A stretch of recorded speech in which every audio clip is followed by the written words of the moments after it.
We're at the high bay at Northrop Grumman, where we are about to get a bird's eye view of the sunshield. To tell us more about the sunshield, which is actually made up of 5 layers of a material called kapton, we have Andy Tao. He's the chief engineer for the sunshield. Andy, tell us first of all, what is the sunshield for? Well, the sunshield's main purpose is to keep the energy from the sun from getting to the telescope.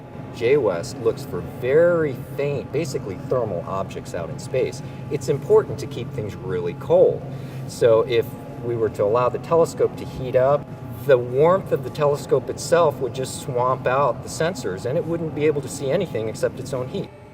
The second thing is just to keep out the visible light also. The visible light can get inside the optical train and cause all kinds of interference, so we want to keep that out too. Now, Andy, I mentioned before it has 5 layers of a material called kapton. Before I ask you why 5, what's kapton?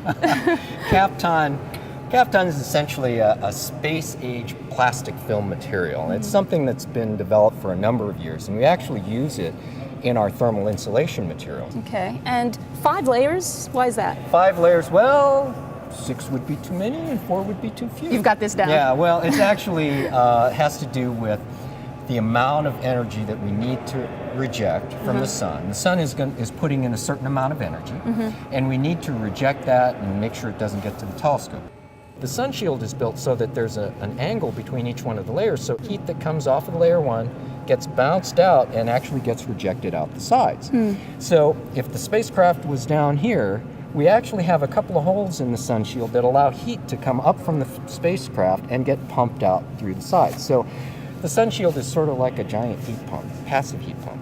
This is not the flight hardware, right? This is actually just a test article. That's right. This is one of our series of development articles, and a very important one. It's full size, and it's pretty close to flight, but there's some important differences. All right, ready to come down? Coming down.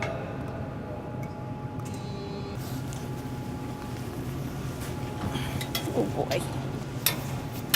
These layers that you see right now actually will be coated with a vapor deposited aluminum. Okay. And that aluminum, which you see here on the underside of the thermal covers, is 99.99% reflective. So that helps a lot when we're trying to bounce all that thermal energy out of the sunshield. Okay. Now the kind of pinkish purplish part is actually a silicon layer. And that's the one that's exposed to the sun? That's right. But we use the aluminum, the super highly reflected aluminum, everywhere else that we can to reject the heat. Great. Thanks a lot. This silicon layer actually protects the sunshield during launch. And when the James Webb Space Telescope Observatory reaches its destination 1 million miles from Earth, this silicone cover gets deployed. Thanks for joining us for another edition of Behind the Web.